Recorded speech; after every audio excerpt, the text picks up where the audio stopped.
Hola, muy buenos días chicos y chicas. Vamos a ver una clase sobre los signos de puntuación. En esta ocasión vamos a ver inicialmente como la generalidad sobre los signos de puntuación y vamos a mirar los signos de puntuación que tienen que ver con respecto a las pausas que se realizan en los textos. ¿Listo?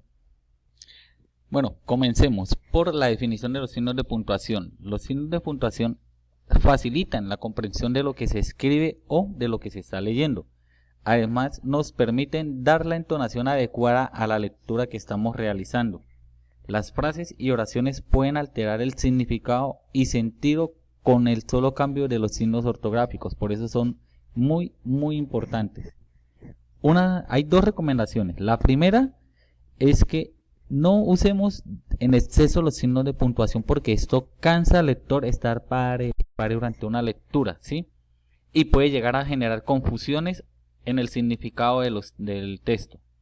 Y la otra es no limitar el empleo, porque también un texto sin signos de puntuación entonces se torna monótona la lectura, muy larga, y si se trata de una lectura en voz alta, la respiración nos puede estar dando una mala jugada en ese sentido.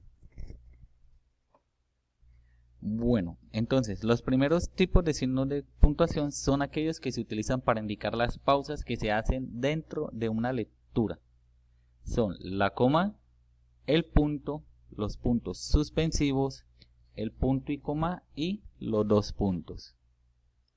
Otro tipo de signos de puntuación son los que se encargan de la entonación de las palabras y de las oraciones, y eso añade significado, que son los signos de interrogación y los signos de exclamación.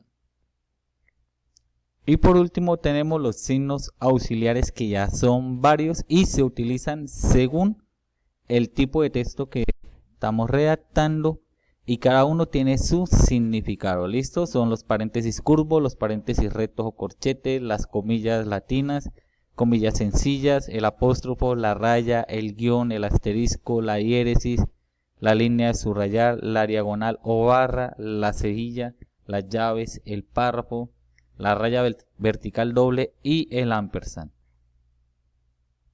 Bien, entonces en esta ocasión vamos a ahondar un poco más en lo que concierne a los signos para indicar las pausas. Muy bien, entonces comencemos con el primer signo que indica pausas y se trata del más usado por todos, que es la coma. Este signo indica una pausa pequeña en la lectura. Quizás es el signo que más se usa y en el que más cometemos errores a la hora de usarlo. Tiene tres funciones fundamentales. La primera son separar los términos dentro de una enumeración o serie. La segunda, separar oraciones o frases de distinto significado. Y la tercera es encerrar una palabra o frase incidental dentro de una oración, o que pues se puede decir acompaña a la anterior. ¿Listo? Vamos a ver algunos ejemplos. Como podemos ver, tenemos unos ejemplos. Ahora, las dos primeras líneas son ejemplos de listas. Por ejemplo, dice: Sofía, Laura, Irene y Beatriz se reunieron como cada sábado. Las fechas de exámenes son en marzo, agosto y diciembre. Como podemos ver, se está separando en la primera una lista de nombres y en la segunda una lista de meses, usando las comas de la forma correcta. Ahora vamos a ver una en donde se separan frases con distintos significados pero que se complementan. Dice: armaron los bolsos, abrieron la puerta y antes de darse cuenta ya estaban en el viaje. Si no tienes pintura celeste, ve a la casa de pinturas, compra un balde azul y uno blanco y tráelos inmediatamente. Como podemos ver, en estos dos ejemplos se están separando las frases, cada una con una oración distinta, pero que se complementan dentro de su significado, ya que tienen relación con la anterior. Y la última dice: el músico que falleció la semana pasada de un ataque cardíaco fue velado en el cementerio de su propio pueblo. Dice: Sergio, el mayor de mis hermanos que tú no conociste, también tiene una planta de ese tipo. Como podemos ver, en estos dos ejemplos se utiliza la coma para usar una frase complementaria. En la primera dice: el músico que falleció la semana pasada de un ataque cardíaco. Se está aclarando, se está complementando y, por decirlo así, agrandando el significado de quién era el músico. ¿Sí ves? Fue velado en el cementerio de su propio pueblo. Y Sergio, el hermano mayor de mis hermanos que tú no conociste, sí, estoy como complementando y aclarando un poco más. Con eso damos entonces por terminado con estos ejemplos sobre las funciones de la coma y su debido uso. Bien, sigamos con los signos de puntuación. Para las pausas ahora veamos el punto. Tipos de punto existen varios. Hay punto, punto y seguido, punto aparte, punto final, 3 puntos y puntos en algunas abreviaturas. Entonces vamos a ver los usos más comunes que se le da al punto dentro de la redacción de texto. El primero, se utiliza el punto y seguido al finalizar cada oración de un mismo párrafo y se llama punto y aparte cuando se termina el texto y se inicia en otro renglón aparte. ¿Listo? Eso queda muy claro con el mismo nombre, le dice punto y seguido, o sea, pongo el punto y continúo con otra oración o comienzo una nueva oración sobre el mismo tema ahí mismo. O punto y aparte, que finalizo un párrafo de totalidad y dejo un renglón y paso a otro nuevo, ya sea con un nuevo tema o una nueva idea. ¿Listo? El que sigue dice, se usa punto final cuando termina un escrito o una división importante de un texto. Quiere decir punto final, final, final, final, o sea, cuando termino yo ya de redactar mi texto, ya al final de todo, de totalidad, ya sea un trabajo de grado, una investigación, una redacción de algo, al final debe ir un punto. Listo, ese no se puede omitir. Se utiliza un punto después de cada abreviatura, por ejemplo, las horas de la mañana, AM, o horas de la tarde, PM, siempre va un punto separando cada letra y un puntico después de ella. ¿Listo? Señor, señora, ingeniero, licenciado. ¿Listo? Es muy importante punto después de cada abreviatura. ¿Sí? No podemos dejarla sin ese punto. Se utilizan punto después de los números que forman parte de una enumeración y en una oración entre paréntesis el punto, ojo, muy importante. Esta es una duda que a veces tenemos todos y es, bueno, dentro del paréntesis, si yo termino la frase, ¿pongo el punto dentro del paréntesis junto con la frase o lo pongo después del paréntesis? Bueno, aquí estoy aclarando. Dice, en una oración entre paréntesis el punto se coloca antes del paréntesis de cierre. O sea, termino de escribir lo que tengo que escribir, la aclaración dentro del paréntesis, pongo punto y enseguida cierro el paréntesis. ¿Listo? Porque ese es uno de los puntos que más se omiten dentro de la ortografía. O sea, ponemos la oración y se nos olvida terminar con el punto. Y cerramos paréntesis, o muchas veces cerramos paréntesis y ahí sí ponemos el punto. Y en eso estamos errando. El punto, toda oración debe finalizar con un punto. Entonces que no se nos olvide finalizar nuestra oración dentro del paréntesis con un punto. Bien. Ahora sigue los puntos suspensivos, que por lo general son 3 punticos suspensivos. Estos tienen varios usos, aquí vamos a ver los 4 usos más comunes de ellos. Primero, se utilizan puntos suspensivos cuando queremos dejar la oración incompleta en sentido supuesto. ¿Qué quiere decir?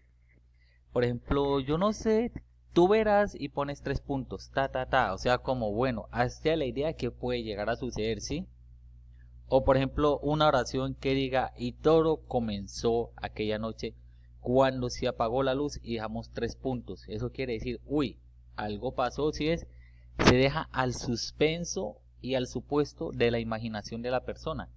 Porque estamos errando, que muchas veces ponemos un punto y listo, o dejamos el paréntesis o algo. No. Se pone 3 punticos suspensivos y se deja el espacio. Entonces eso es dejarlo a la imaginación de la persona, se deja en el suspenso de la persona. ¿Listo? El segundo uso dice, se expresan por 3 puntos consecutivos. Significa pues que el lector debe adivinar qué palabra o palabras se han dejado de añadir. Muchas veces decimos frases a media como, ¿quién sabe de hacer eso? O sea, ¿quién sabe quién terminaría de hacer eso? Si ve, se deja a la deriva, pero ojo, se continúa la frase después de la pausa. ¿Qué quiere decir? Que a diferencia de la anterior, eso es como al final del párrafo se dan los 3 puntos suspensivos y se deja de totalidad la imaginación que hubiese podido pasar, mientras que en este uso de los 3 puntos dejamos 3 punticos, hacemos la pausa y continuamos. ¿Qué quiere decir? Que lo que se deja a la imaginación o al suspenso es algo muy pequeño y es algo que puede ser muy obvio. Dice, en algunos casos los puntos suspensivos sustituyen a la abreviatura de la palabra etcétera. Muchas veces, por decir, los números pueden ser 1, 2, 3, 4, 5, 6 y ponemos 3 puntos suspensivos al final. ¿Qué quiere decir? Que ahí continúa, o sea, es obvia la continuación de una línea sin fin. Entonces, o decir, por ejemplo, los implementos del salón, pupitres, mesa, tablero, grafos, proyector, y dejar 3 puntos suspensivos, que quiere decir que la lista de los elementos del salón continúa sin necesidad de escribir la palabra etcétera. Y el último dice, los puntos suspensivos pueden ir entre corchetes cuando se copia un texto y se suprimen algunas palabras, o sea, cuando necesitamos una cita textual, pero solamente un fragmento pequeño, entonces para no abarcar todo, ponemos el paquetico que necesitamos y ponemos entre paréntesis 3 punticos al final, 3 punticos dentro de un paréntesis al final, que quiere decir que esa cita continúa. ¿Listo? Bien, ahora viene el punto y coma. El punto y coma se usa primero para señalar una pausa más larguita que la de la coma, pero menos que la del punto, ¿cierto? Y se señala una pausa en descenso, o sea, es una entonación que va bajando, es como un pequeño descanso. Entonces miremos los ejemplos de las funciones más comunes del punto y coma. Bueno, la primera dice para dividir las oraciones de una cláusula larga que ya tiene una o más comas. Eso es como, por ejemplo, para dejar de utilizar tantas comas y comas y comas y que pueda llegarse a generar una confusión. Entonces utilizamos un punto y coma que separa idea y separa una de esas instancias. ¿Qué quiere decir? Por ejemplo, leamos, le dice, no es honrado, por lo tanto, el gobernante, director, capataz o jefe de una oficina o institución que para satisfacción personal sacrifica los derechos de uno solo de sus empleados, como tampoco es honrado el empleado que no sirve con integridad a su jefe. Como vemos, utilizamos la coma para hacer una lista y el punto y coma para separar la idea y complementarla, o sea, no es honra de parte del jefe, pero tampoco es por parte del empleado. ¿Sí ven? Son ideas que se complementan. Esa es la primera. El siguiente uso del punto y coma es para dividir dos oraciones largas que están unidas por una conjunción.